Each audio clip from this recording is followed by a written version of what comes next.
చాలామందికి ఓ డౌట్ ఉంటుంది, దేవుడు కష్టాలన్నీ మంచోళ్ళకే ఇస్తాడా? అరే నేను ఎన్ని మంచి పనులు చేసినా నాకు జీవితం మారట్లేదే అని. నాకైతే ఈ ప్రశ్నకి సమాధానం దొరికింది ఒక కథ విన్నాక. ఆ కథ ఏంటంటే, ఇద్దరు ఫ్రెండ్స్ దేశ పర్యటన కోసం బయలుదేరుతారు. అలా చాలా దూరం ప్రయాణించాక రెస్ట్ తీసుకోవడం కోసం ఒక చెట్టు కింద ఆగుతారు. సో ఆ చెట్టు కింద కూర్చొని రెస్ట్ తీసుకుంటూ ఉంటారు. సాయంత్రం 5 గంటలు 6 గంటలు అవుతుంది. సో ఇంతలో ఒక మూడో వ్యక్తి అక్కడికి వచ్చి, నేను ఇక్కడ విశ్రాంతి తీసుకోవచ్చా అని అడుగుతాడు అన్నమాట.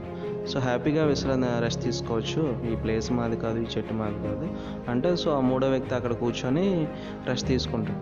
ఇందులో ఆ మూడో వ్యక్తి నిద్రపోతాడు. సో ఇలా సాయంత్రం 8 గంటలు 9 గంటలు అవుతుంది. సో అప్పుడు మూడో వ్యక్తి లేస్తాడు అనమాట. సరే నేను ఇక వెళ్తాను, ఫుడ్ అరేంజ్ చేసుకోవాలి కదా అని మూడో వ్యక్తి అంటాడు. వెంటనే ఇద్దరు ఫ్రెండ్స్ ఏమంటారంటే, మా దగ్గర ఆల్రెడీ ఒక 8 రొట్టెలు ఉన్నాయి, మనం పంచుకుందాం అంటారు. కాకపోతే ఆ రొట్టెలు ఎలా పంచుకోవాలని చెప్పేసి ఇద్దరు ఫ్రెండ్స్ ఆలోచిస్తారు. ఎందుకంటే ఇద్దరు ఫ్రెండ్స్లో ఒకటి దగ్గర 5 రొట్టెలు ఉన్నాయి, ఇంకొకటి దగ్గర 3 రొట్టెలు ఉన్నాయి. సో ఇక్కడ టోటల్ 3 ఉన్నారు కాబట్టి ఈక్వల్గా షేర్ చేసుకోవడానికి అవ్వదు. సో ఎలా పంచుకోవాలని చెప్పేసి ఆలోచిస్తారు. ఇందులో మూడో వ్యక్తి అంటారు, దానిలో ఏముంది, ఒక్కొక్క రొట్టెని కూడా 3 పీసెస్గా చేయండి, సో ముగ్గురం కూడా 8 పీసెస్ని తీసుకోవచ్చు అంటారు. సో కరెక్టే కదా అని చెప్పేసి ఒక్కొక్క రొట్టెని 3 పీసులుగా చేసి ఒక్కొక్కరు 8 పీసెస్ని తినేస్తారు. తినేసి రాత్రికి అక్కడే నిద్రపోతారు. మార్నింగ్ నిద్ర లేవగానే ఈ మూడో వ్యక్తి ఇద్దరు ఫ్రెండ్స్తో ఏమంటాడంటే, రాత్రి మీ ఫుడ్ నేను తినేసాను, నా దగ్గర ఫుడ్ ఏం లేదు ఇవ్వడానికి, నా దగ్గర ఒక 8 గోల్డ్ కాయిన్స్ ఉన్నాయి, ఆ 8 గోల్డ్ కాయిన్స్ కూడా మీకు ఇస్తాను, మీ ఇద్దరు షేర్ చేసుకోండి అని చెప్పి 8 గోల్డ్ కాయిన్స్ని ఇచ్చేసి ఆ మూడో వ్యక్తి అక్కడి నుంచి వెళ్ళిపోయాడు.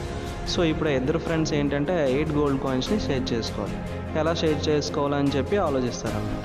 సో మొదటి వ్యక్తి అంటాడు, నేను 5 రొట్టెలు ఇచ్చాను, సో నాకు 5 కాయిన్స్ ఇచ్చేసాయి, నువ్వు 3 రొట్టెలు ఇచ్చావు కాబట్టి నువ్వు 3 కాయిన్స్ తీసుకొని చెప్పంటాడు. రెండో ఫ్రెండ్ ఏమంటాడంటే, అలా కాదు, మనం చిన్నప్పటి నుంచి ఏదైనా సగం షేర్ చేసుకున్నాం కదా, సో ఇప్పుడు కూడా ఈక్వల్గా షేర్ చేసుకుందాం, సో నువ్వు 4 కాయిన్ తీసుకో, నేను 4 కాయిన్స్ తీసుకుంటా అని చెప్పి అంటాడు. సో ఆ మొదటి వ్యక్తి అంటాడు, అలా కుదరదు, నేను 5 ఇచ్చాను కదా, సో నాకు 5 కాయిన్స్ కావాలా అంటాడు. సో ఇలా ఇద్దరి మధ్య వాగ్వాదాలు పెరిగి ఒక పెద్ద గొడవ అవుతుంది. సో ఆ గొడవ కాస్త పెద్దదయ్యి రాజు వరకు వెళ్తుంది.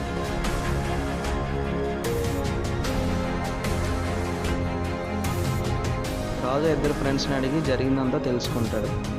కాయిన్స్ని ఎలా పంచాలా అని ఆలోచిస్తాడు. అక్కడ ఉన్న అందరినీ అడుగుతాడు, ఎవరు కూడా కరెక్ట్గా ఆన్సర్ చెప్పరు.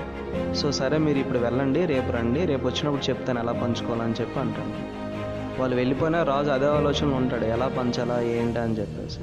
సో అలా నిద్రలో రాజుకి దేవుడు ప్రత్యక్షమవుతాడు. దేవుడు ప్రత్యక్షమై, ఏం చేద్దాం అనుకున్నావు, కాయిన్స్ని ఎలా పంచుదాం అనుకున్నావు అని చెప్పి అడుగుతాడు అన్నమాట.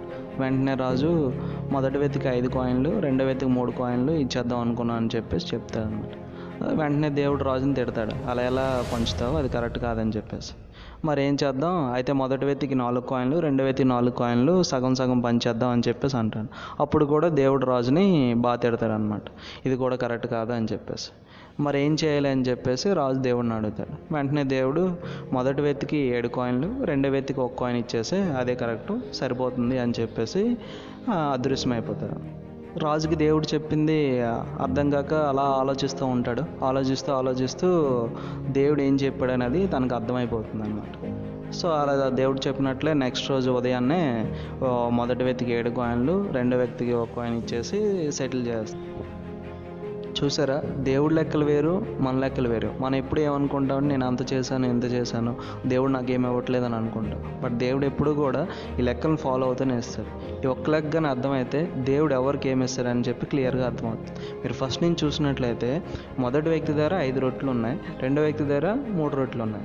మొదటి వ్యక్తి ఒక్కొక్క రొట్టెని 3 పీసులుగా చేస్తే టోటల్ 15 పీసెస్ ఉన్నట్టు. రెండో వ్యక్తి ఒక్కొక్క రొట్టెని 3 పీసులు చేస్తే టోటల్ 9 పీసెస్ ఉన్నట్టు. మొదటి వ్యక్తి 8 పీసులను తను తినేసి 7 పీసుల్ని మూడో వ్యక్తికి ఇచ్చాడు. రెండో వ్యక్తి తన దగ్గర ఉన్న 9 పీసెస్లో 8 వ్యక్తి తనే తినేశాడు, 1 పీస్ మాత్రమే మూడో వ్యక్తికి ఇచ్చాడు. సో అంటే ఏంటి, మొదటి వ్యక్తి తన దగ్గర ఉన్న 15 పీసెస్లో 8 తినేసి 7 పీసులను ఇచ్చాడు, సో 7 కాయిన్స్ దేవుడు ఇచ్చాడు. రెండో వ్యక్తి తన దగ్గర ఉన్న 9 పీసెస్లో 8 తినేసి 1 మాత్రమే మూడో వ్యక్తికి ఇచ్చాడు, సో 1 కాయిన్ దేవుడు రెండో వ్యక్తికి ఇచ్చాడు. అంటే దేవుడు ఎప్పుడు కూడా మనం ఎంత ఇస్తున్నాం, ఎంత పంచుతున్నాం అని దాన్ని బట్టి మనకి ఇస్తాడన్నమాట. సో గాడ్ నుంచి రిటర్న్స్ ఎప్పుడు కూడా మనం ఇచ్చేది పంచేదాని మీద డిపెండ్ అవుద్ది. సో మీకు ఈ వీడియో కానీ నచ్చినట్లయితే కింద ఉన్న బెల్ ఐకాన్ ప్రెస్ చేసి మా ఛానల్ని సబ్స్క్రైబ్ చేసుకోండి.